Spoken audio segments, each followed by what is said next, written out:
Bonjour! Ceci n'est pas un épisode de podcast. Je me suis rendu compte que je ne savais pas du tout comment commencer cette vidéo.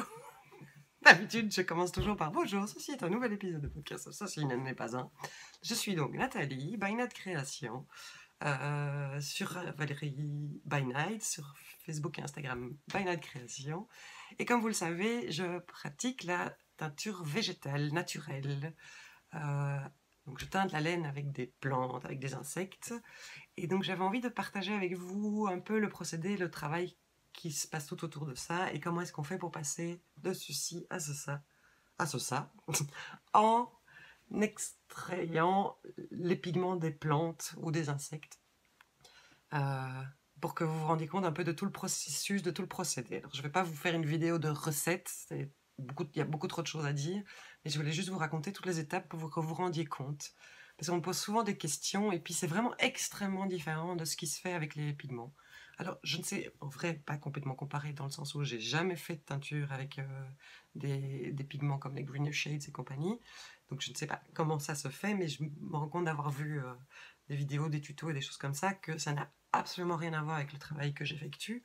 Et donc souvent les questions qu'on me pose sont tellement proches du travail fait avec les pigments que je me rends compte que mon travail est mal connu et mal perçu presque. Et donc j'avais envie de vous expliquer tout ça. Alors ça va être une vidéo un peu technique, peut-être un peu ennuyeuse.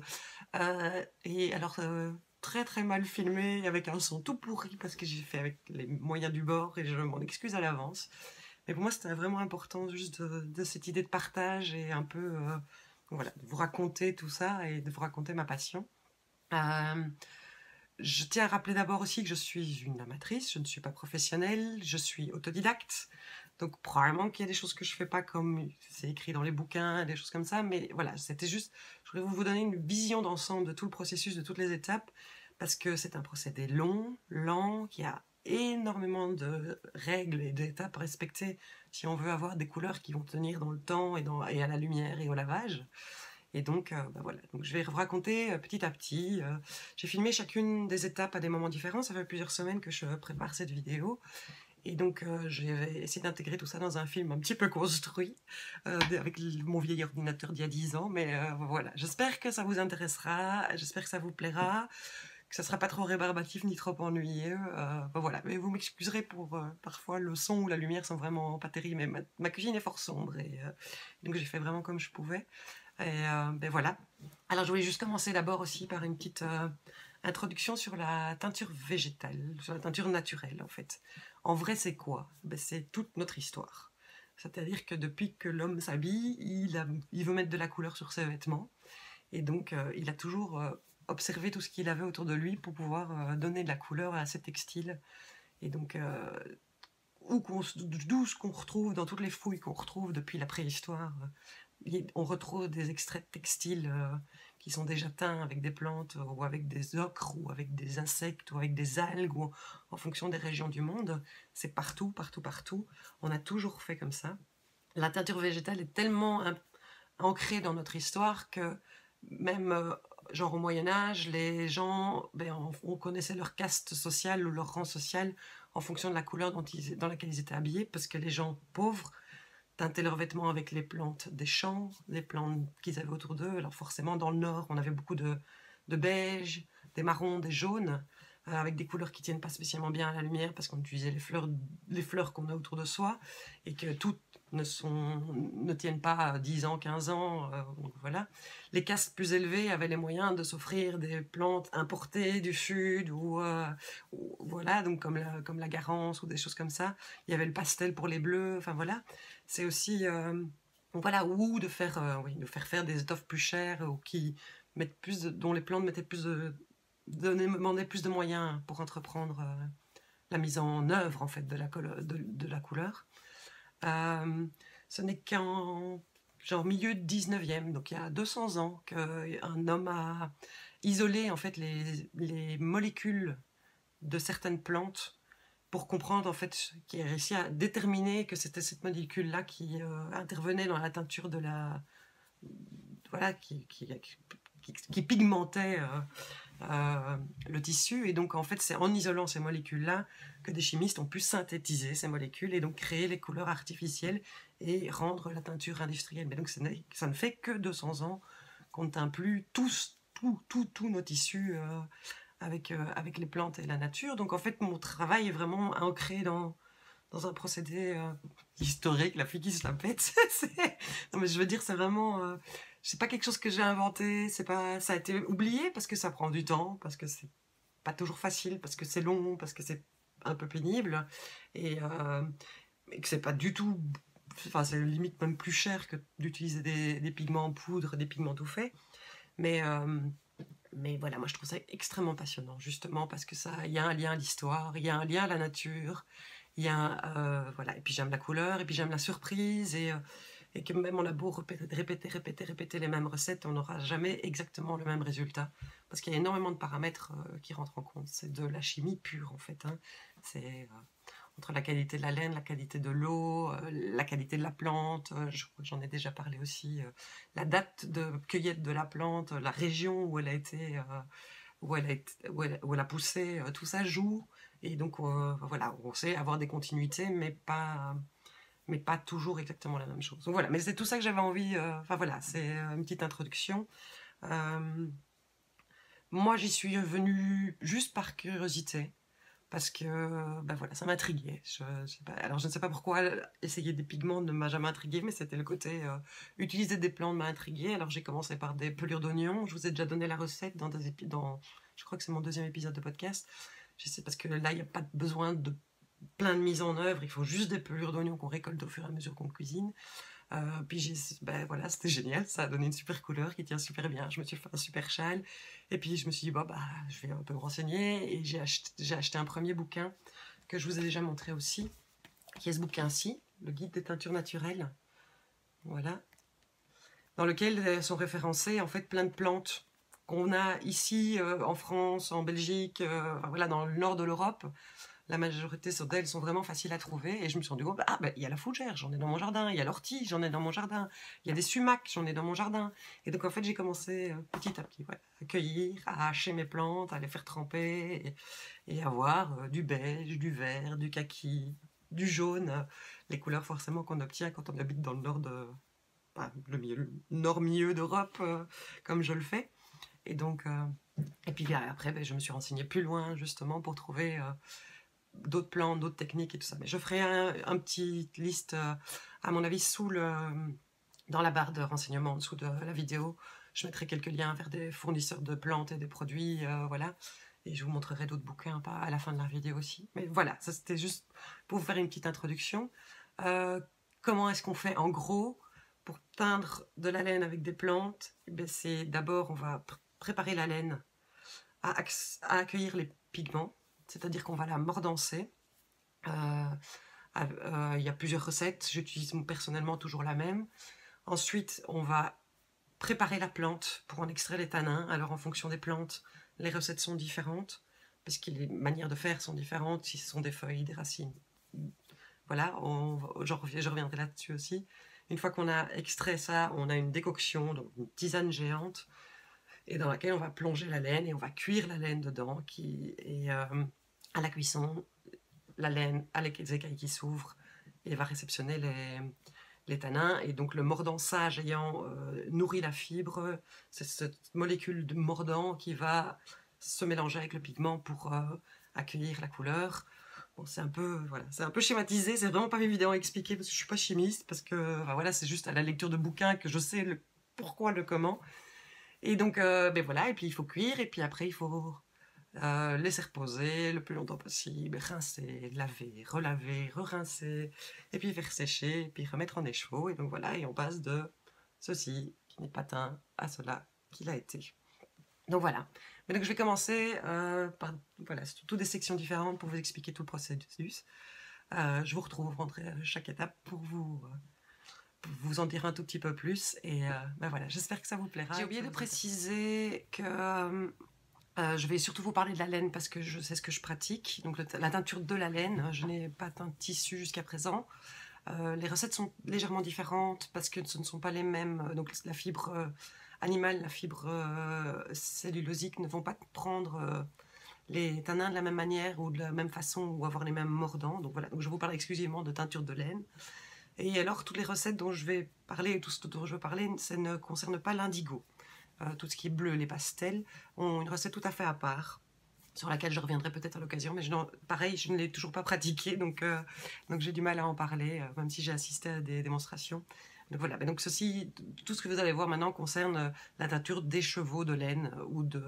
Voilà, je l'ai fait avec des sock blank aussi, ou avec des nappes maintenant, mais voilà, donc j'espère que vous aurez beaucoup de plaisir à regarder tout ça.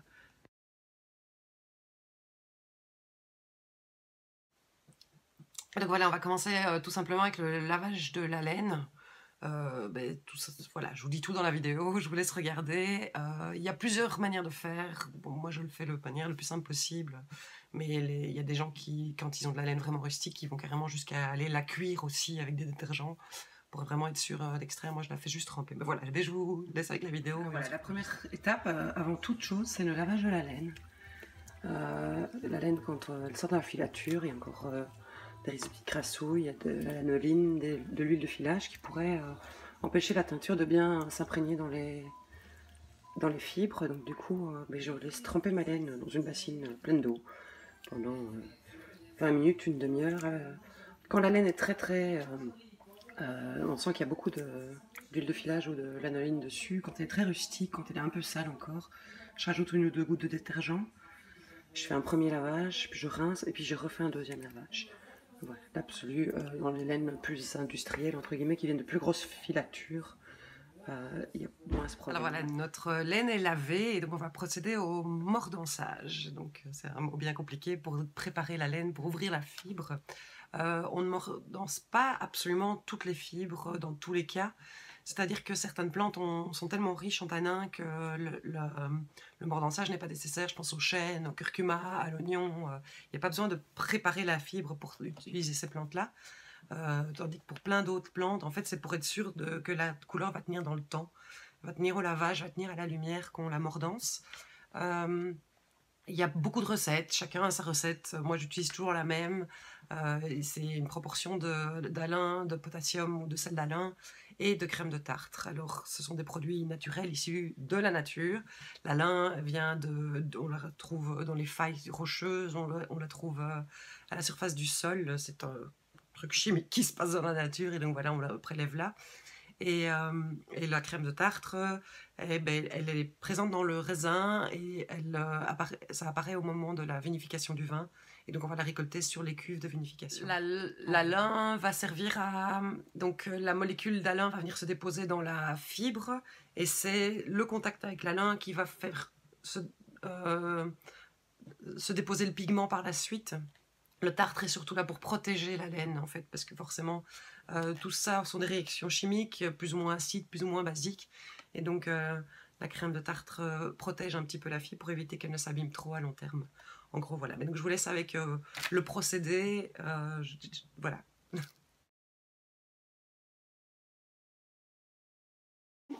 Je vais préparer et diluer mes mordants. Peser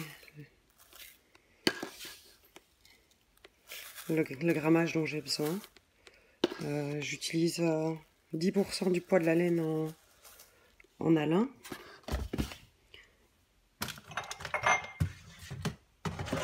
Et 5% du poids de la laine en crème de tartre. Donc je mets tout dans un saladier qui ne sert qu'à ça. Voilà. Je vais diluer ça dans de l'eau et mélanger bien jusqu'à ce que tous les cristaux soient dissous afin de pouvoir les ajouter à ma casserole de mordançage. J'ai rempli mon saladier d'eau chaude et je vais mélanger jusqu'à ce que tous les cristaux soient bien dilués. Et après je vais verser ça dans ma casserole qui contient a priori déjà l'eau que j'ai utilisée dans le mordançage précédent puisque je la réutilise d'un mordançage à l'autre. Donc voilà, une fois que je sens bien qu'il n'y a plus de cristaux, je peux verser après une vingtaine de minutes. Ma laine est bien lavée. On voit vraiment la différence, on sent au toucher qu'elle est beaucoup moins sèche, beaucoup moins rugueuse qu'avant lavage. Toute l'huile de filage est partie dans l'eau. Donc j'essore l'eau, je tords un bon coup. Et je vais plonger mes échevaux un à un dans ma casserole pour les mordancer.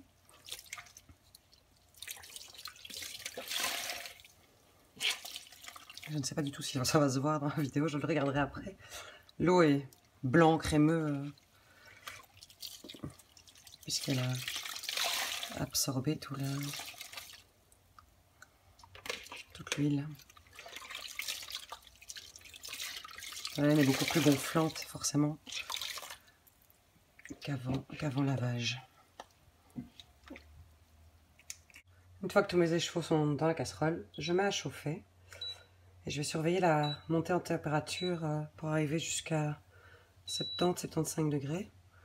Et là, je vais stabiliser la température. Donc ça va prendre à peu près une demi-heure et puis je vais stabiliser la température et cuire mes échevaux pendant 3/4 d'heure à cette température-là, en mélangeant régulièrement pour être sûr que chaque écheveau profite de la même qualité de mordançage et de la même température dans le bain.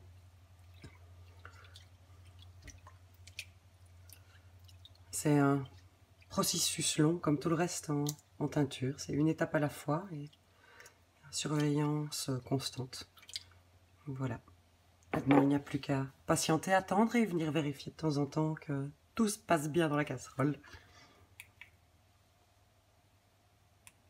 Je ne l'ai pas mise en route maintenant pour pas qu'elle fasse de bruit pour la vidéo, mais a priori tout ceci se fait évidemment dans une pièce super ventilée et de préférence même sur une hotte, sous une aspiration, pour éviter d'avoir tous les produits qui se diffusent dans l'air. Donc voilà, maintenant je vais couper la vidéo et mettre la hotte en fonction. Quelques heures plus tard, quand la laine a refroidi, qu'elle est à nouveau à 30-35 degrés, je vais rincer chaque écheveau sous l'eau pour retirer les excès de mordant contenus dans le fil.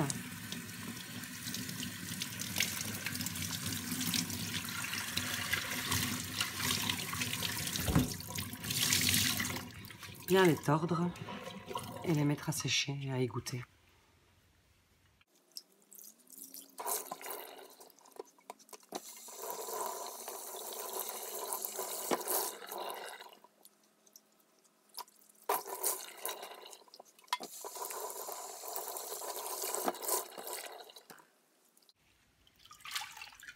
Pour éviter de gaspiller trop d'eau, je vais récupérer mon bain de mordançage pour le prochain. Donc je vais recommencer à mettre mes mordants dedans dilués et replonger les 10 prochains écheveaux pour le mordançage suivant.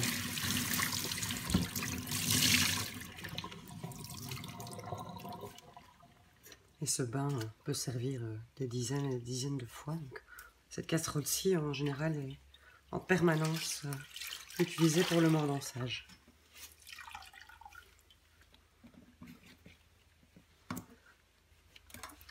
Quand je tords, je ne serre pas comme une folle dingue, ça déformerait, ça abîmerait la laine. Hein. C'est plus pressé que je fais que tordre vraiment comme si on tordait un linge. Je presse bien pour extraire un maximum d'humidité. Et sûrement avec la lin, qui même si c'est naturel, reste un produit chimique. Je porte toujours mes gants. Il est hors de question et inimaginable de manipuler la lin à main nue.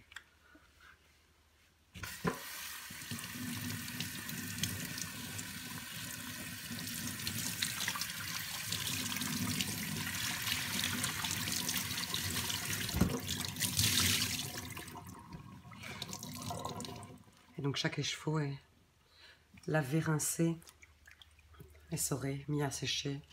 Et comme ça, il est prêt à utiliser pour la future teinture. Quand on le permet, je fais sécher mes écheveaux à l'extérieur, à l'abri de la lumière directe du soleil. Comme ça, je laisse bien goûter et sécher à leur aise. Et j'irai de temps en temps juste presser pour essorer un maximum d'eau pour un petit peu accélérer le processus. Là, voilà, notre mordançage est terminé. Donc, je vous ai montré aussi que je rinçais chaque écheveau et que je le mettais à sécher, dans le sens où il est toujours bon d'avoir de la laine mordancée à l'avance, parce qu'on ne sait jamais ce qu'on va, quand on a l'occasion de lancer une... comme on est lié un peu à la nature, et c'est toujours pratique d'avoir des laines déjà mordancées à l'avance. Donc en fait, j'ai une casserole qui, en général, ne sert qu'à ça. Et donc, quasi tous les jours, je mordance 10 écheveaux, voilà. Et donc, du coup, dans ces cas-là, je les rince, je les fais sécher pour une utilisation future. Je peux aussi directement juste les rincer un tout petit peu et les plonger dans une décoction immédiatement après. On peut faire tout les uns après les autres. Il n'y a pas absolument besoin de les faire sécher pour pouvoir les réutiliser. Mais donc, voilà. Mais donc, moi, j'ai toujours un peu de laine mordancée à l'avance parce que tout à coup, je vais me rendre compte que j'ai assez d'ortie pour faire un bain, ou les baies du sureau sont prêtes. Donc voilà, il y a toujours... je préfère avoir toujours de la laine qui est prête à être utilisée tout de suite. Parce que vous le savez, je suis un peu impatiente. Voilà, mais d'accord, maintenant je vais vous passer à l'explication un peu de la décoction. Dans ce cas-ci, je vous ai montré avec de l'écorce de bouleau. Mais en fait, chaque type de plante et chaque partie de la plante qu'on va utiliser a une recette de décoction différente et il y a un temps de cuisson et une température de cuisson différente en fait. Donc dans le cas de l'écorce, c'est un produit sec fin, donc il faut la laisser tremper au moins 12 heures avant de pouvoir commencer à la cuire pour qu'elle commence déjà à s'humidifier, à s'imprégner de l'eau avant de commencer à cuire. Dans le cas du chêne, l'écorce est beaucoup plus dure, donc ça il faut les laisser tremper 3-4 jours dans l'eau avant de commencer la cuisson. Tout ce qui est plantes fraîches, donc par exemple je viens de parler des orties, des fougères, donc moi je vais les cueillir, je vais tout hacher à la main, au ciseau. Bon, un jour je m'achèterai un gros moulin à soupe industriel, professionnel pour passer à travers, mais il en faut énormément, et donc voilà, donc je hache tout et alors je laisse de nouveau tremper au moins une nuit avant de mettre en cuisson. Dans le cas de la cochenille, il faut la broyer en poudre. Pareil, cette poudre, elle va être mise dans une petite quantité d'eau à gonfler pour que chaque petite poussière de cochenille gonfle bien et s'imprègne d'eau. Et puis après, on va compléter avec le volume d'eau dont on aura besoin à la fin pour la teinture. Et on va mettre ça en cuisson. Je réfléchis, qu'est-ce qu'il y a d'autre? La poudre de garance doit aussi gonfler d'abord. Donc la garance, on peut utiliser soit en poudre, soit en copeaux. C'est la racine de la garance qu'on utilise. La racine, ça va être comme l'écorce de chêne, on va la laisser tremper 3 jours au moins avant la cuisson. La poudre, on peut le faire la veille au soir. Donc c'est à chaque fois toute une organisation et toutes des étapes, parce qu'il faut réfléchir au fait que si je veux teindre le samedi, en fait je dois peut-être m'y mettre le mardi à préparer mon bain de décoction. Et donc en fait, après avoir trempé X temps en fonction du matériel de base, on va donc cuire, c'est-à-dire qu'on va faire chauffer très très doucement. Tout se fait toujours le plus doucement possible pour que la montée en température soit très progressive. Et alors, en fonction des plantes, on va faire attention. Donc, l'écorce de chêne, le bois de campêche, je vais les porter à petit bouillon et les maintenir à petit bouillon pendant 2, 3, 4 heures avant de couper le feu et laisser refroidir. Il y a d'autres plantes, la garance, il ne peut pas dépasser les 70 degrés, les 75 degrés, parce qu'alors elle va ternir. Donc du coup, là, il faut vraiment beaucoup plus surveiller. Je vais tout le temps vérifier la température, et alors j'essaye de stabiliser ma température. Et pareil, ça va cuire une demi-heure, 1 heure. Je me suis rendu compte aussi, avec beaucoup de plantes fraîches du jardin, que si on dépassait les 70 ou 75 degrés, la couleur ternissait par après. Donc on avait une couleur beaucoup plus vive, beaucoup plus lumineuse, quand on respecte, quand on fait attention à la température. Donc voilà, chaque plante, chaque insecte, chaque procédé, enfin voilà, chacun a un peu finalement sa propre recette, et c'est à chaque fois une expérience et une découverte à chaque nouvelle utilisation. Donc voilà, mais donc je vous montre maintenant ici en détail. En détail, voilà, je vous ai pas filmé la casserole pendant 2 heures, je vous rassure. Et voilà, ça a trempé, puis la cuisson, et puis etc. etc. Vous en savez plus tout de suite. Maintenant, je vais préparer ma décoction. Alors ici, c'est de l'écorce de bouleau, donc sèche, en copeaux. Et donc je vais peser le grammage dont j'ai besoin pour la quantité de laine que je veux teindre. Et je vais la mettre à tremper pour au moins 12 heures dans de l'eau, la casserole bien pleine d'eau. Et puis après viendra la cuisson. Voilà mon écorce de bouleau 12 heures plus tard. Elle a trempé toute la nuit dans de l'eau du robinet. Dans ma casserole bien pleine. Hein. Voilà la taille de ma casserole. Voilà. Et j'ai porté à ébullition. Et maintenant, comme c'est de l'écorce, elle doit cuire au moins 2 heures à petit bouillon, comme vous voyez là. Et puis elle devra refroidir. Et plus longtemps elle reste dans l'eau, évidemment, au plus de tanins sont extraits de l'écorce. Donc je vais la mettre à refroidir à température ambiante. Et ce qui va encore prendre quelques heures avant de pouvoir filtrer. Il y a un sacré paquet d'écorce pour le doigt. Il y a un sacré paquet d'écorce dans le bain. Et donc je vais de temps en temps venir remuer pour être sûr que tout gigote bien de partout dans le bain.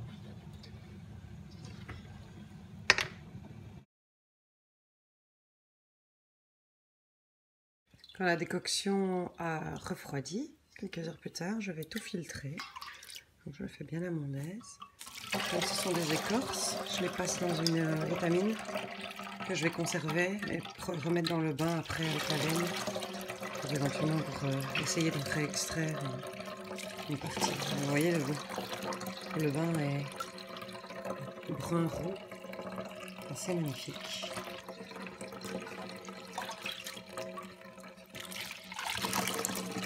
Voilà. C'est un filtrage qui se passe tout seul et qui est super facile. Parfois ça prend plus de temps parce que ça bouche les pores de l'étamine. Il faut represser ou renettoyer entre chaque partie. Voilà, ma décoction est filtrée et donc je vais pouvoir y plonger la laine qui a déjà été mordancée et que je remouille préalablement une dizaine de minutes dans de l'eau à température ambiante. Donc voilà, une fois qu'on a filtré la décoction, ce qui prend plus ou moins de temps en fonction de la plante, en fait, quand c'est des plantes fraîches, eh bien, je dois encore extraire, je les presse pour vraiment extraire un maximum de liquide, d'humidité. Ça me prend beaucoup plus de temps que là, c'était tout simple avec le boulot, ça passe à travers. Dans le cas de la cochenille, il fallait essayer de retirer un maximum de petites poussières de bestiole qui traînent dans la casserole parce que sinon elles viennent se déposer et ça peut faire des taches. Enfin voilà, donc chaque plante, pareil au moment du filtrage, a ses propres habitudes, à son propre procédé. Et donc une fois que ça c'est fait, eh bien on peut passer à ce que vous attendez tous, la teinture en soie. Et donc la teinture, c'est je vais replonger ma laine mouillée dans ma décoction, dans ma tisane géante, et elle va absorber les pigments et les tanins. Mais donc tout ça se fait de nouveau lentement, une chose à la fois, à chaleur, contrôler, gérer. En fait, oui, ce que j'oublie de dire, c'est que éventuellement je peux déjà agir sur la couleur finale maintenant, c'est-à-dire qu'avant de commencer commencer ma cuisson, je vais probablement vérifier mon pH. Et dans certains cas, je vais ajouter du vinaigre ou de l'acide citrique. Dans d'autres cas, je vais rajouter du bicarbonate de soude, donc pour rendre soit plus basique, soit plus acide, parce que ça va jouer sur la couleur, parce que la cochenille, plus elle est acide, plus elle va virer vers les orangés, plus elle est basique, plus elle va virer vers les pourpres. Ça joue aussi, le bois de Campeche va être plus ou moins mauve, plus ou moins bleu. Enfin voilà, donc ça, je peux déjà maintenant choisir de faire autre chose en acidifiant plus ou moins mon bain. Et donc voilà, mais donc maintenant je vous laisse, je vous explique quasi tout ce que vous avez envie de savoir dans les vidéos qui malheureusement sont aussi poches que les précédentes. Promis, j'ai fait ce que je pouvais.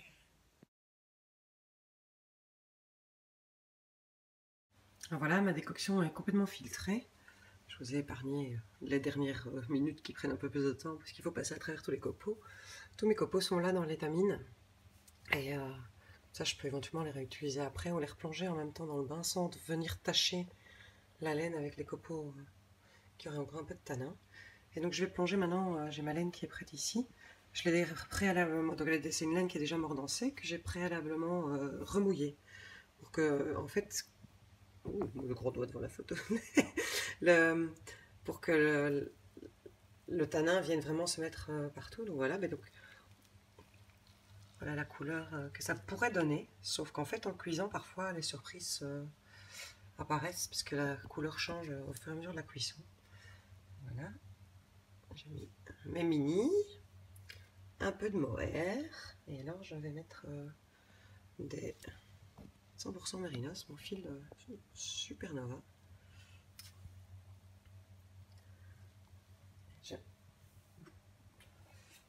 vais bien enfoncer tout ça pour que le fait de mouiller les écheveaux à l'avance permet de bien répartir la couleur. En fait, si je ne les mouillais pas avant, il absorberait l'humidité et en même temps les tanins du bain. Et donc du coup ça pourrait faire des zones plus tachées, plus claires, peu harmonieuses. Voilà, on enfonce bien tout dans l'eau, plus que 2.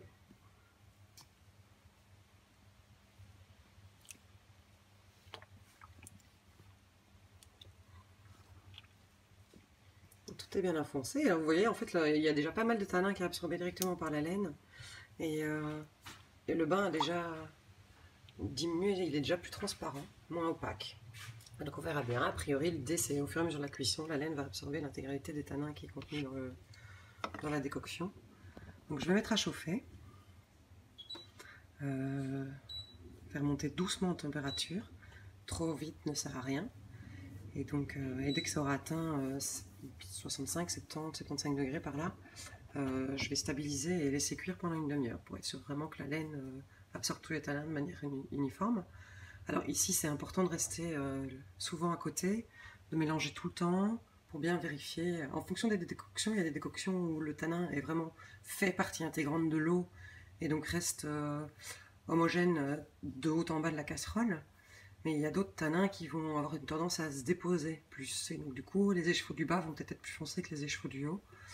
Et voilà, donc il faut tout le temps mélanger. Et puis rien que pour répartir la chaleur aussi, parce que ça n'a rien à voir, vu la taille de la casserole, d'avoir 90 degrés dans le bas et 40 dans le haut, c'est pas malin non plus, c'est pas utile non plus. Donc ça c'est une opération où il faut beaucoup d'attention, il faut rester à côté. Et ça va prendre 1 heure, 1 heure quart à peu près au total, avant de pouvoir être mis à refroidir. Donc on se retrouvera, je ne vais pas vous montrer à chaque fois que je mélange, mais donc voilà. Et donc j'ai gardé mes copeaux parce que même s'ils ont déjà cuit près de 3 heures, il y a des chances qu'il y ait encore du tanin dedans. Souvent dans les recettes, il est conseillé de replonger la nouette dans le bain. Je ne vais pas le faire ici parce que je ne veux pas un bain trop foncé, trop concentré, mais ça va me permettre de probablement faire une deuxième cuisson par après quand ce bain-ci aura refroidi et que j'aurai retiré l'eau, retiré la laine, pardon. Je pourrais refaire un deuxième bain qui sera plus doux, plus clair, et donc dans lequel je rajouterai probablement mon étamine pleine de copeaux.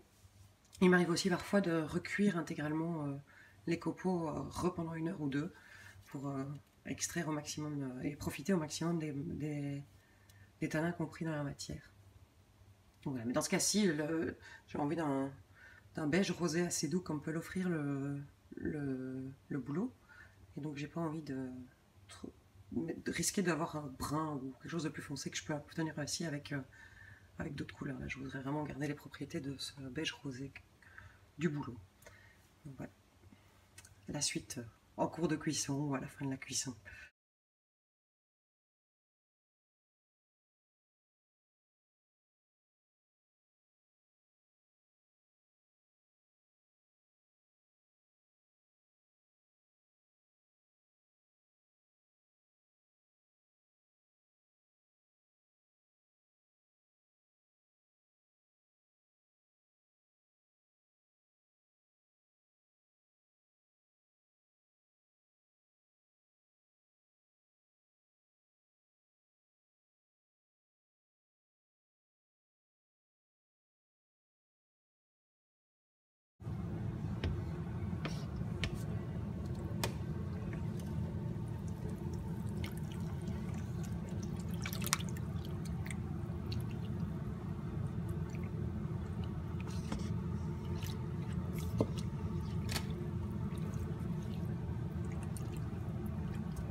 Donc voilà, la teinture en elle-même est terminée.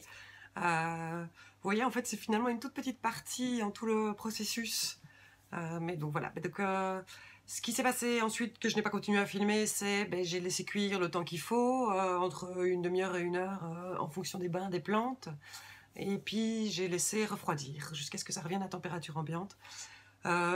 Plus la laine reste dans le bain, plus elle va continuer à prendre les tanins, et les tanins vont continuer à s'imprégner dans la laine de façon longue et définitive. Donc je vais pas faire en sorte d'essayer de refroidir ma laine le plus vite possible, ou je vais pas la sortir quand elle est déjà 50 parce que vite je veux voir le résultat. C'est vraiment un processus lent et de patience. Et donc souvent je laisse refroidir jusqu'au lendemain avant de rincer. Parfois même plusieurs jours. En fait, j'ai déjà eu des très très bonnes surprises en n'ayant pas l'occasion de... Mais surtout plus avec les plantes fraîches alors, en n'ayant pas l'occasion de prendre ma laine, de rincer ma laine directement le lendemain, parce que la vie fait qu'on n'est pas toujours, on fait pas toujours ce qu'on veut tout de suite. Et donc en fait, plus elle reste dans le bain, plus la couleur va évoluer, va s'imprégner et va se renforcer. Donc, mais c'est chaque fois un procédé différent et de la patience. Et donc voilà. Et donc une fois que ma laine est froide, une fois qu'elle est restée bien longtemps dans le bain de teinture, je vais pouvoir passer au rinçage de la laine, qui n'est pas l'étape la plus amusante, j'avoue, parce que ça peut être très très très long.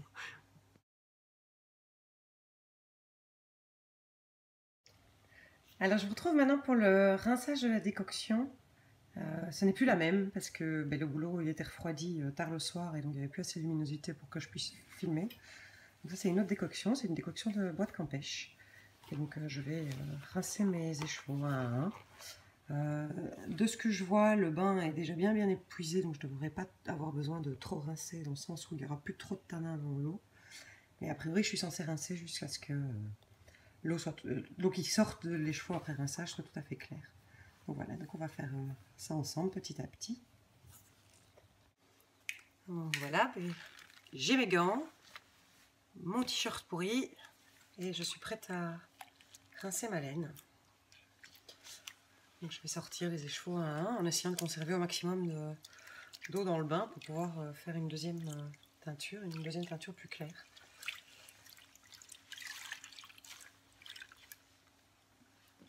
Je vais d'abord tout presser, tout mettre dans les lignes.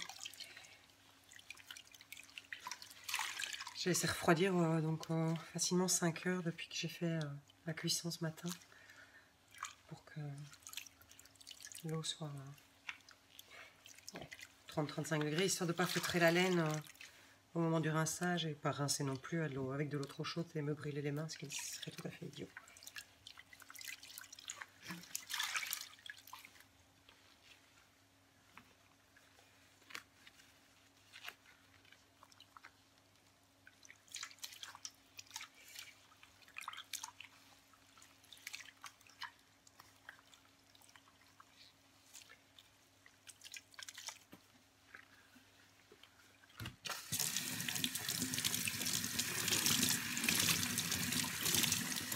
Donc voilà, je vais rincer délicatement chaque écheveau une première fois pour tirer un maximum de tanin qui resterait dedans. Puis je vais laisser tremper une bonne demi-heure dans une bassine d'eau claire, de nouveau pour aller rechercher au plus profond dans la fibre le maximum de tanin qui resterait pour éviter que la laine ne dégorge quand vous l'utiliserez, quand vous la laverez.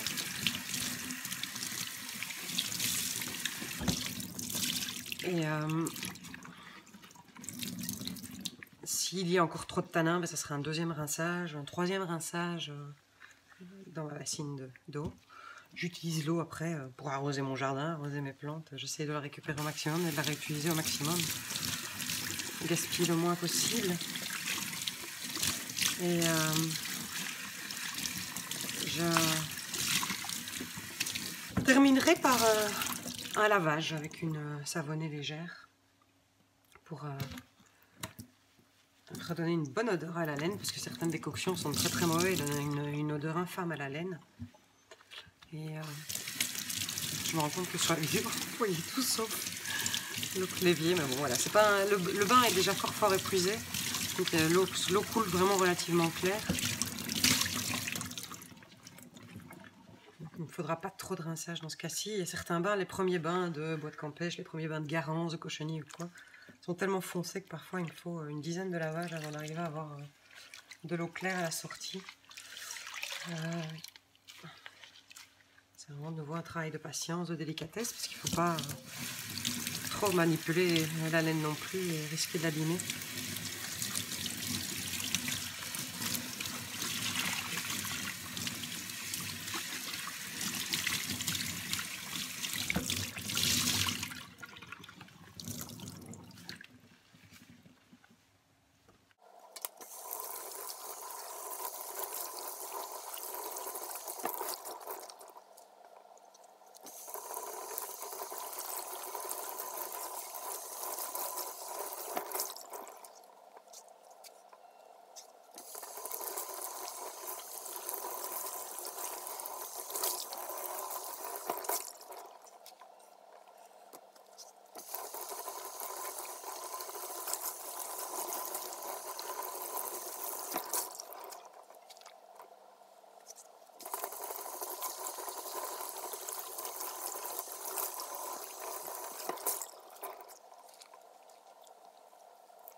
Voilà, après 4, 5, 10 rinçages de chaque écheveau, j'ai mis ma laine à tremper dans un bain de savonnet. Et vous le voyez, il y a de nouveau encore plein de tanins qui en sortent. Donc ce que je vais devoir faire après, c'est re-rincer encore une fois ou deux chaque écheveau sous l'eau courante. Et puis je referai peut-être une deuxième savonnée pour être sûr qu'il reste le moins de tanins possible dans les écheveaux et qu'ils ne dégorgent pas par après comme vous les laverez. Donc voilà, vous l'avez vu, le rinçage et le lavage peuvent être longs et laborieux parce que il y a un moment on a l'impression que c'est sans fin. Mais c'est souvent avec les premiers bains qui sont encore très concentrés. Et, ce que je n'ai pas dit, c'est que forcément plus il y a de plantes, plus le poids de la plante est concentré, plus la teinture va être foncée. Et donc quand je veux des tons très soutenus, je dois faire un bain très concentré, mais donc du coup le bain n'est pas épuisé et doit être réutilisé par après, mais ça veut dire que mon eau de rinçage des premiers bains est très foncée et donc ça prend du temps. Ce que je n'ai pas précisé par rapport au lavage, c'est que en fait, la qualité du savon va agir aussi sur la couleur. C'est toujours un processus chimique. Le savon, c'est un procédé chimique et donc qui est composé de produits chimiques. Enfin voilà, c'est pas le mot. Voilà, tout est composant chimique, que ce soit naturel ou pas naturel. La chimie rentre en action. Mais ça faisait longtemps. J'ai l'air d'avoir un bourdon qui rentre dans la pièce pendant que je vous parle. Je vais pas le couper. Hein. Comme ça ressemblera un peu à mes podcasts dispersés. Mais donc, ce que je fais en fait pour être sûre, parce que je me suis rendu compte et malheureusement une de mes clientes a déjà eu l'expérience, c'est que quand elle a lavé sa laine, la couleur est passée du violet au mauve plus foncé, par exemple avec le bois de Campêche. Et donc en fait, ce qui se passe, c'est que la composition du savon a une action également sur la couleur. Parce qu'elle est plus ou moins alcaline, plus ou moins acide, plus ou moins basique, enfin voilà, tout ça joue. Et donc... ce que je fais maintenant, c'est que je lave mes laines avec 3 savonnets différentes. Donc je fais avec du savon de Marseille, de base, en paillettes, en copeaux, que je vais mélanger dans mon eau tiède pour le premier trempage. Puis je vais rincer ça. Et puis après, je vais utiliser un savon industriel du commerce style Dreftlane, Myrlaine, voilà, parce que ces composants sont différents aussi. Et je ne sais pas avec quoi vous allez laver la laine. Et donc du coup, il vaut mieux que s'il se passe quelque chose dans la couleur, ça se passe chez moi plutôt que chez vous.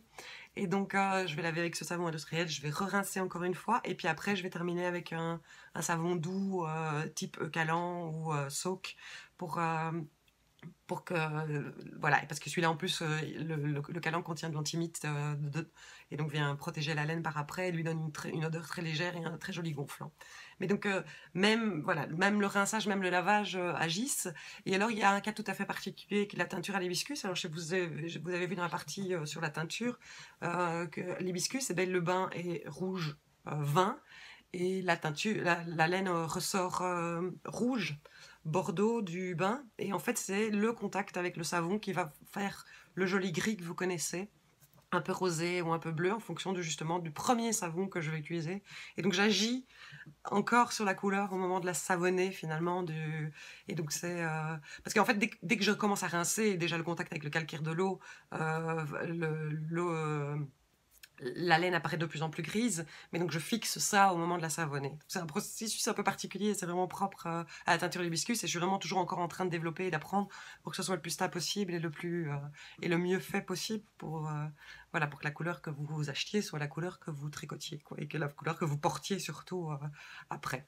Donc voilà. Mais ensuite passe, forcément ma laine doit ressécher, et donc là c'est pareil. Donc a priori je devrais avoir une essoreuse, ça viendra, ça sera un de mes prochains investissements. Mais donc ma laine, je la fais sécher dès que j'ai l'occasion, je la fais sécher dehors, et puis sinon c'est dans ma buanderie, et puis il y a voilà, un étendard à linge avec de la laine qui pend en permanence dans la maison, c'est d'un pratique, c'est assez décoratif, bon voilà, c'est la maison d'une teinturière, quoi.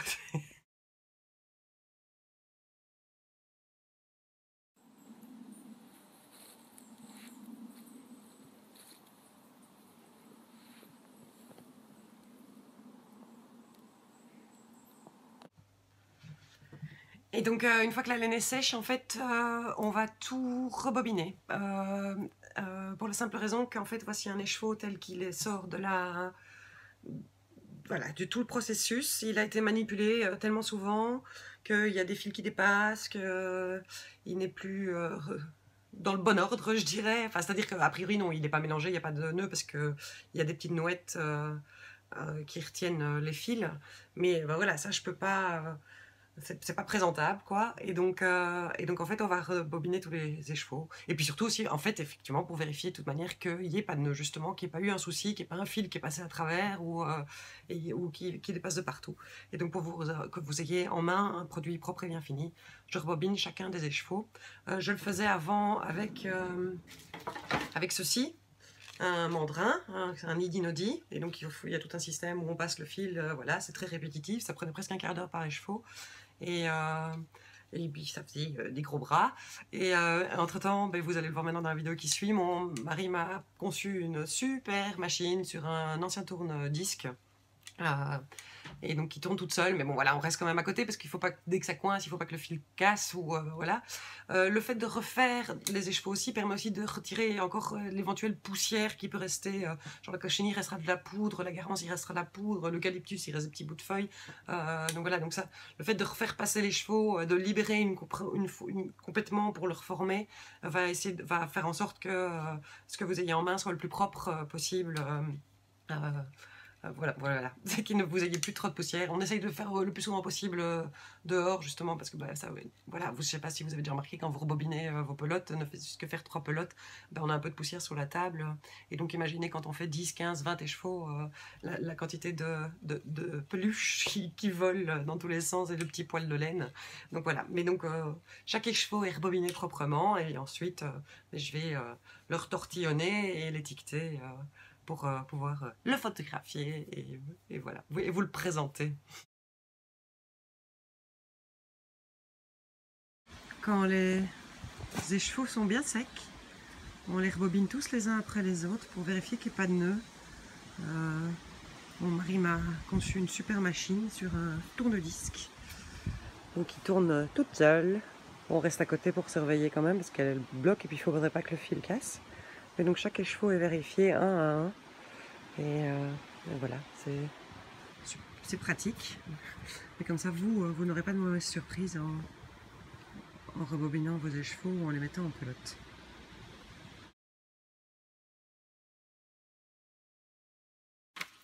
Voilà, une fois que la laine est proprement rebobinée, je vais la remettre en écheveau.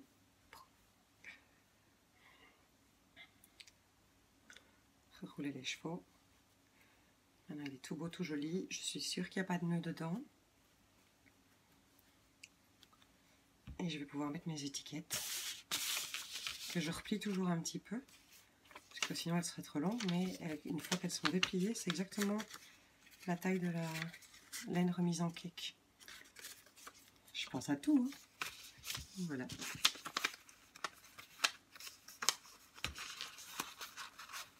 Et comme ça, on est passé de l'écheveau blanc non teint au produit qui va se retrouver entre vos mains.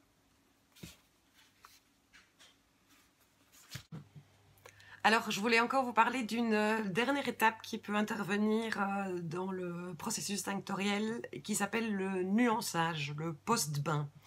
En fait, dans certains cas, on peut encore agir sur la couleur de la laine après à la fin de la décoction, à la fin de la teinture en fait, avant lavage, rinçage et compagnie. Et donc, ça va se faire par exemple pour obtenir les kakis, ça va se faire pour obtenir les gris, voilà. Donc, en tout cas, c'est comme ça que moi je l'utilise. Il y a plusieurs produits qui servent à ça. Il va y avoir le sulfate de cuivre, le bichromate de potassium, enfin voilà. Moi, j'utilise pour le moment exclusivement le sulfate de fer. Mon choix par rapport à ça, c'est qu'en fait, c'est le fer, on en a partout, c'est facile, c'est pas un produit cher ni qui abîme la nature au moment de l'extraction. Et en plus, ce que je vais rejeter dans l'eau comme bain, parce que forcément il va rester du sulfate de fer dans mon bain, ou que je vais rejeter l'eau dans mon jardin après, ben, ne va pas tuer mes plantes et ne va pas faire de tort à la nature. Le fer est contenu naturellement dans la nature. Et donc, voilà, je vous explique tout le processus. C'est vraiment très, très, très particulier. On se pique bien les doigts, on se brûle bien les doigts. C'est quelque chose à faire très, très, très vite, qui est très intense. Voilà, nuancer une dizaine d'échevaux, parce que ma casserole contient 10 échevaux, et donc je travaille par 10 échevaux. Nuancer 10 échevaux me prend 1 heure et demie de travail non-stop. Et donc voilà, c'est comme ça que j'obtiens le gris grâce aux chênes, les kakis grâce aux orties. C'est une étape supplémentaire. Mais je m'étais dit que c'était quand même important que vous sachiez aussi, parce que voilà, c'est encore une étape en plus dans le cas de certaines couleurs, et qui fait partie du processus tinctoriel, et qui fait partie des choses à savoir, je trouve, sur la teinture naturelle.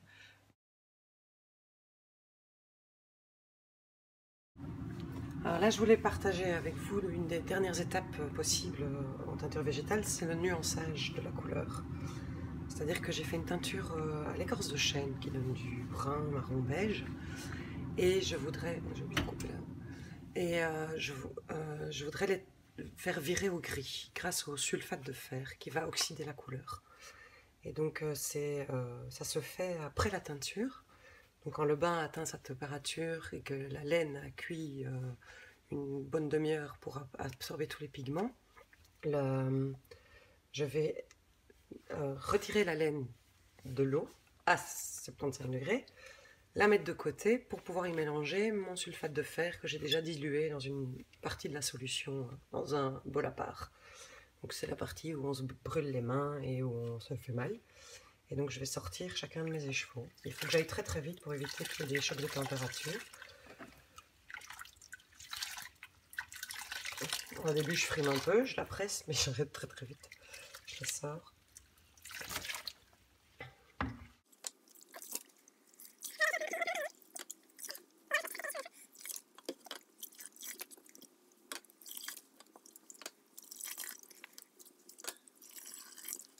Je vais remettre tout ce qui a coulé dans la casserole. Et là, je viens y mélanger. Donc, j'ai ici ma solution. J'ai pris le grammage suffisant de sulfate de fer, 3% du poids de la laine maximum. Plus ça abîmerait les fibres. J'ai versé 2-3 bols de solution avant de commencer à enregistrer. Et je vais mélanger tout ça à mon bain. D'ailleurs, mon sulfate n'est pas encore bien dilué.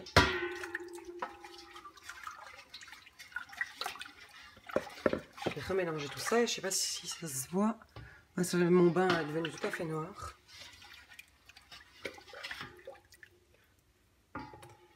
Et là, je vais replonger ma laine. Je vais peut-être d'abord essayer de récupérer encore une partie de la flotte.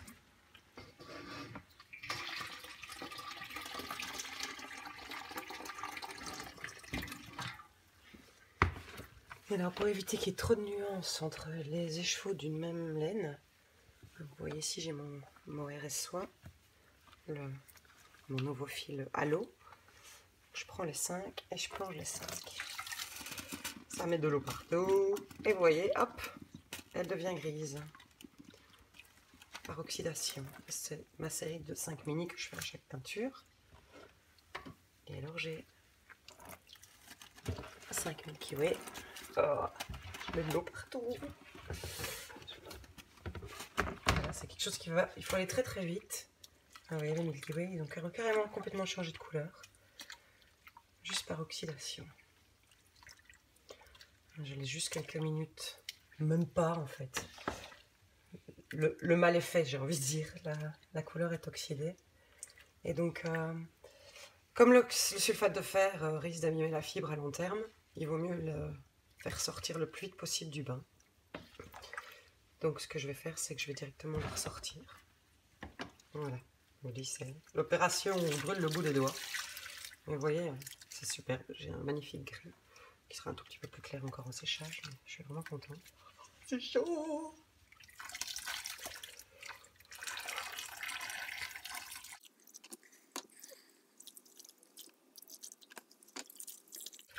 Après, je vais directement les replonger dans de l'eau à la même température pour pouvoir les rincer. Donc là, ma casserole était à 60-65 degrés. Donc je vais remplir ma bassine de 60 à 65 degrés. Donc rester dans la même gamme de température pour éviter de tout feutrer.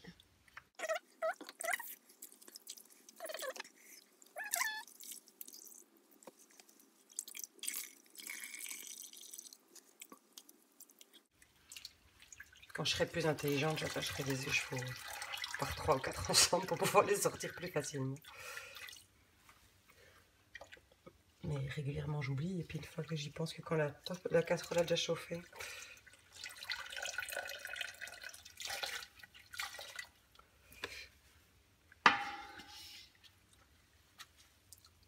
Voilà, comme ça vous savez comment se passe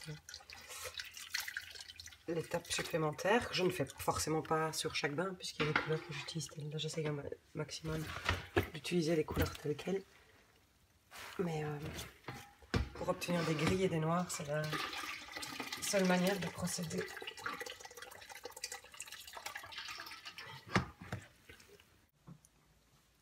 Bon voilà, on est arrivé au bout de toutes ces explications. Donc le nuançage est vraiment particulier, et bien, vous l'avez vu, ça prend énormément, enfin c'est très sur l'instant. Ce que je fais après ça, ben, c'est que je vais laver la laine le plus rapidement possible, mais de nouveau de la même température pour pas la feutrer. Et puis c'est cette eau de rinçage là que je vais laisser refroidir complètement avant de faire tout le processus de lavage et rinçage avant de faire sécher. Mais voilà, j'espère que ça vous a intéressé, j'espère que vous avez tenu jusqu'au bout. Vous l'avez vu, c'est long, c'est très très long, il y a beaucoup d'étapes. Je crois qu'un jour j'ai calculé que je manipulais chaque écheveau un minimum de 20 fois entre le moment où je le sors de l'emballage de la filature et le moment où je mets mon étiquette. Voilà, il passe très souvent entre mes mains, entre mes doigts, et il est cuit plusieurs fois, il est rincé plusieurs fois, il sèche plusieurs fois. Voilà, c'est un procédé très long. Et c'est ça dont j'avais vraiment envie que vous vous rendiez compte de toutes ces étapes et que vous compreniez mieux en fait.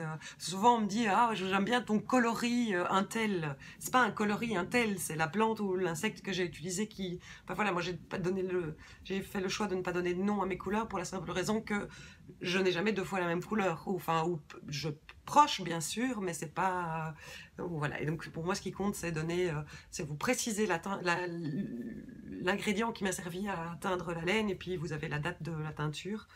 C'est toujours très instantané. Moi j'aime bien inscrire tout ça dans le moment ou dans le temps où je l'ai fait, et puis souvent quand je revois une teinture, quand je revois une laine, je me dis ah ben à cette époque là on faisait ça, il y a ça qui s'est passé, enfin voilà, puis c'est lié aux saisons, c'est lié à voilà, à tout plein d'autres choses, je trouve, et c'est ça qui me plaît aussi. J'espère que vous en savez plus, que vous avez mieux compris. Ce n'est pas les recettes absolues, il y a plein d'autres manières de faire, il y a la teinture par fermentation, il y a des gens qui utilisent l'urine pour mordancer leur laine, il y a, enfin voilà, tout le monde, finalement chaque teinturière à mon avis a cette petite manie. Je vous parlais du sulfate de fer dans le nuançage, il y a des gens qui mordancent la laine avec le sulfate de fer. Moi j'ai peur du résultat dans le temps. J'ai toujours entendu dire que le sulfate de fer en trop grosse quantité et en trop long contact avec la laine va l'abîmer, et nous ce qui risque c'est que dans dans 20 ans, dans 30 ans, la laine en fait finalement s'effrite et part en poussière. Donc tout ça, j'essaye d'éviter, j'essaye de vraiment faire le procédé le plus propre possible pour la nature et le plus juste possible au niveau de la conservation des couleurs et de la tenue de la couleur dans le temps et dans le lavage. Voilà. En vrai, toutes les plantes, tous les fruits, tous les légumes, tout peut servir en teinture, parce qu'on me pose souvent la question.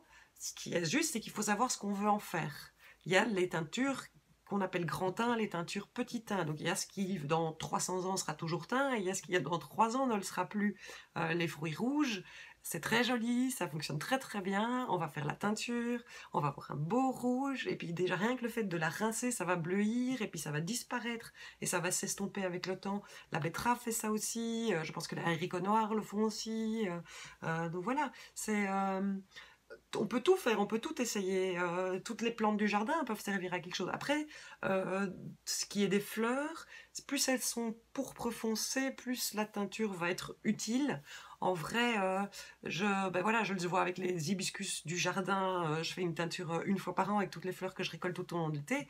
Mes hibiscus sont mauves et pourpres. Ma laine est beige. Ce n'est pas la couleur du pétale qui va donner la couleur finale. C'est pas toujours comme ça. Mais bon, forcément, ça peut guider. Donc forcément, une plante jaune va plutôt donner des tons beige jaune. Et puis une plante plus foncée va donner des beiges plus foncés. En fait, en teinture végétale, un beige n'est pas un beige, il peut y avoir 50 nuances de beige. Voilà, c'est ça qui est aussi magique, c'est ça qui est passionnant. Et puis ce sont des couleurs qui varient énormément en fonction de la luminosité, qu'il fasse plein soleil, qu'il fasse ombragé, qu'on soit sous la lumière naturelle, qu'on soit sous du LED, qu'on soit sous une lampe économique, qu'on soit à la lumière de la bougie.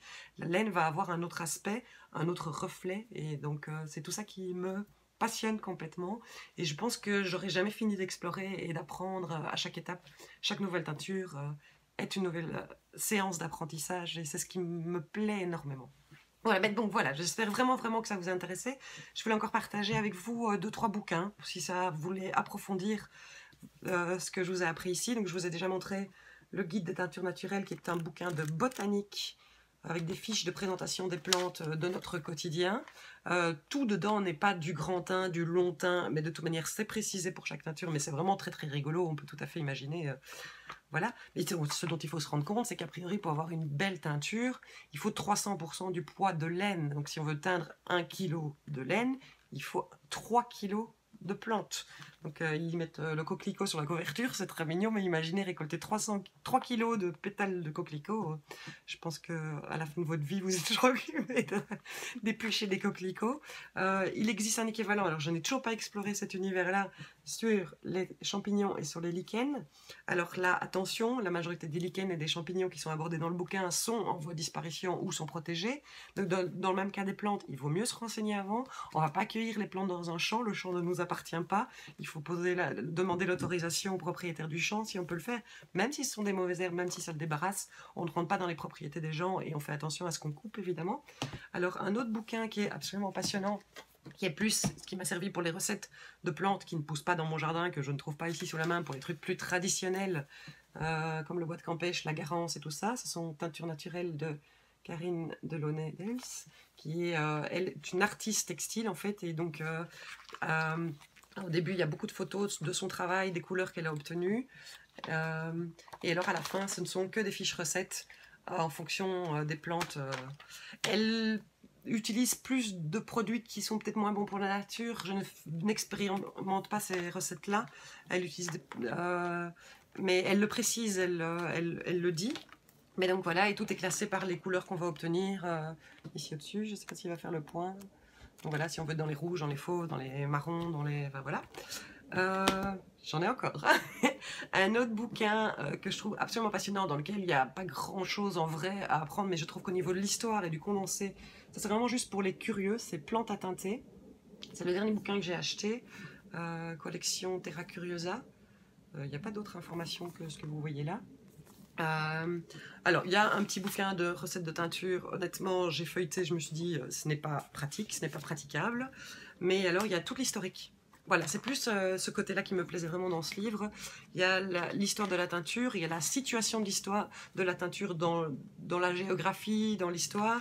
Il y a l'industrialisation de la teinture. Et alors après, toutes les plantes tinctorielles sont abordées sans recette, mais dans leur usage historique et géographique, à quoi elles servent, indépendamment de teindre du linge finalement. J'ai découvert que le roku qui donne des tons orangés, ben c'est ce qui donne la couleur au beurre aussi. Enfin voilà, tout ça est expliqué dans ce bouquin et je trouve que c'est une autre manière de voir la couleur issue des plantes que juste pour teindre la laine ou le tissu. C'est absolument passionné. J'ai pas fini de le lire, c'est vraiment le bouquin que je vais prendre, je vais lire une ou deux plantes et puis le mettre de côté, repasser à autre chose. Mais c'est très très intéressant. Et alors la Bible absolue de la teinture végétale qui pèse son poids, c'est Le monde des teintures naturelles de Dominique Cardon. Voilà, ce gros bouquin-là. Si vous le voyez dans le bon sens, c'est mieux. Comment expliquer? Alors, ce n'est pas un livre de recettes, ce n'est pas un livre de botanique, c'est un mélange de tout ça. Il y a même... attendez que je trouve les bonnes pages. Il y a beaucoup de références. Il y a même question de tous les composants chimiques des molécules tinctorielles finalement issues dans les plantes. D'ailleurs, elles sont classées en fonction de leurs composants, si c'est le flavonoïde, l'alcanoïde, le machin, là. Je dois avouer que j'ai pas encore à fond étudié ce sujet-là. Et alors, si on prend une plante, là, la garance, ça va parler de la description, l'habitat, la distribution, quelle partie de la plante on utilise, le principe tinctoriel, et puis après, les méthodes de teinture, mais ce sont les méthodes qui ont été utilisées sur base de la littérature depuis le Moyen-Âge, en fait. Donc, c'est pas des recettes, mais c'est des conseils, parfois, le texte est écrit en vieux français, tel quel dans le bouquin, mais c'est absolument passionnant. C'est pas évident à lire, c'est lourd, mais pareil, c'est en fait quand je vais aborder une nouvelle plante, ou une plante que j'ai jamais utilisée, alors ce que je vais aller faire, c'est que je vais d'abord lire l'histoire autour de la teinture de cette plante, avant de me lancer, et ça me donne des idées. C'est génial de se rendre compte de ce que ça représente. Enfin, il faut se rendre compte que dans ce bouquin-ci, où ils expliquent qu'il y avait carrément des guerres entre certaines villes en France à la grande époque de l'industrie de la teinture et du tannage, parce qu'il y en a une qui était propriétaire des champs de Garance et l'autre était propriétaire des champs de Pastel et qu'on se tapait dessus pour avoir le monopole, quoi. C'est... Bon, voilà, donc une bonne idée de la littérature si vous voulez en savoir un peu plus. Pour ce qui est d'éventuelles adresses ou de fournisseurs de produits comme le sulfate de fer, la lin, le tartre, en gros, il y a Alice Création et alors il y a Greening Ingredients. Je vous mettrai les deux adresses donc dans la barre des tâches, dans la barre des notes en dessous de la vidéo. J'espère sincèrement que ça vous a intéressé. Pour moi, c'était vraiment, vraiment important de partager tout ça avec vous. Je parle beaucoup et il y a tellement plus d'autres choses à dire. En fait, ce qui se passe, c'est que chaque fois que j'ai filmé une étape, je me suis dit, j'ai oublié de dire ça, j'ai oublié de dire ça, j'ai oublié de dire ça. Donc j'ai pris des notes, d'où mes interventions entre chaque étape. Et encore maintenant, au fur et à mesure du montage de la vidéo, parce qu'en fait, j'ai monté la vidéo au fur et à mesure et je faisais les commentaires au fur et à mesure. Au fur et à mesure du montage de la vidéo, je me rends compte qu'il y a tellement d'autres choses à vous dire. Mais bon, la vidéo va déjà durer une bonne heure. Je suis pas sûre que vous arriviez toutes jusqu'au bout. Je vous retrouverai prochainement pour un épisode de podcast plus normal. À mon avis, d'ici une grosse semaine, j'aurai pas énormément à vous montrer, mais sinon, comme je pars en vacances après, ça sera trop long entre deux épisodes si je dois attendre la fin septembre. Merci d'être là, merci de me suivre. N'hésitez pas à me laisser vos commentaires. Si vous êtes vous-même teinturière, donnez-moi vos astuces, vos trucs, vos ressentis. J'espère que ça donnera envie à certaines d'entre vous d'essayer. Et j'espère surtout que ça vous aidera à mieux comprendre la complexité de mon travail et le côté passionnant de ce processus du début à la fin. Je vous embrasse très très très très fort et on se retrouve tout vite.